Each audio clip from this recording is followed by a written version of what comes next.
Hi everybody, day 2 of the video blog. Craig Lockard from Automotive Recruiting and Training, and I'm going to bring you up, well, not real current, but a little more current than we were yesterday. But my dad, getting back to him, he bought a single point Plymouth dealership in Canton, Ohio in the 60s, and I can remember he advertises the world's largest exclusive Plymouth dealership. World's largest exclusive Plymouth dealership. Well, I think there were 48 of them in the country, and we were in fact sold more than anybody else, but it's kind of a spin, world's largest exclusive Plymouth dealership. They didn't sell Chrysler or Dodge. It's kind of like at Automax, we talk about we're the world's largest recruiter and trainer of inexperienced salespeople, and that's true, but there's probably only 4 or 5 companies that are actual quote-unquote competitors of ours out there. So although we've been in business 13 years and held over 11,000 of these campaigns, and we've been blessed to be able to have trained over 100,000 people now, but we want to increase that figure exponentially. But back to my story. So we bought this little Plymouth dealership, and honestly, the last thing in the world that I ever saw myself doing was selling cars. I mean, it was really the last thing on earth I thought about being was a car salesman. But so I went to a couple colleges and didn't fare so well, and then my dad ended up sending me up to Northwood, up in Midland, Michigan. Now, my parents didn't have a lot of money. I didn't come from money or anything, but I got thrown into a situation with a bunch of kids that had a ton of money.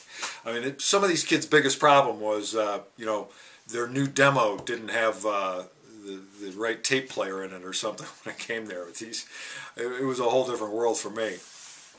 But so I left Northwood after a year. I never did graduate, and I went to where I had no prospects, no job, no real training to do anything.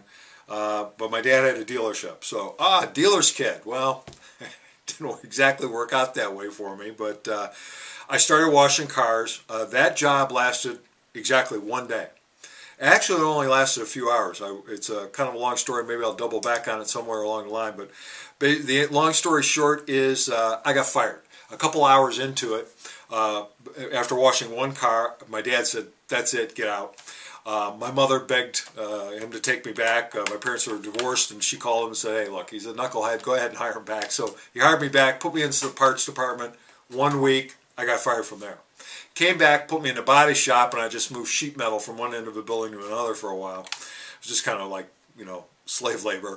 And ultimately, they put me in the shop. And then ultimately, I got to work behind the desk as a service writer, service advisor, and which was kind of cool.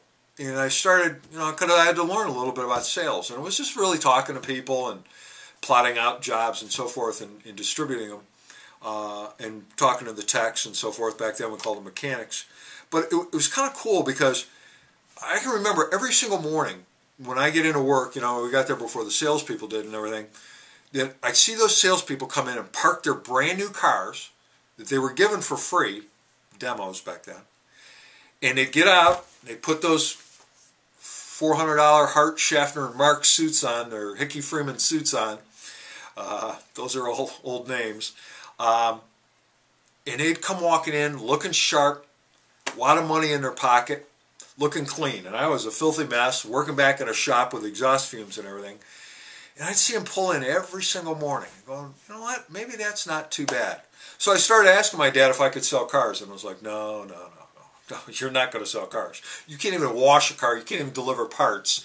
You're barely making it as a service writer. I think we're going to wait up on you selling cars. So I started talking to the sales manager about it. No, your dad didn't want you to sell cars, so I kept after it and kept after it and kept after it. Maybe more because I was told that I couldn't, maybe rather than I really wanted to. But, I had really nothing else going on for me. I thought, I could always sell cars. And I think probably some of you could probably relate to that out there. So in 1975, I got the opportunity to start selling cars. And I did pretty well at it. And once I got it into my blood, it was something that, 38 years later, I'm still kind of doing the same thing. So we'll go farther with that story tomorrow. Thanks a lot. Have a great day.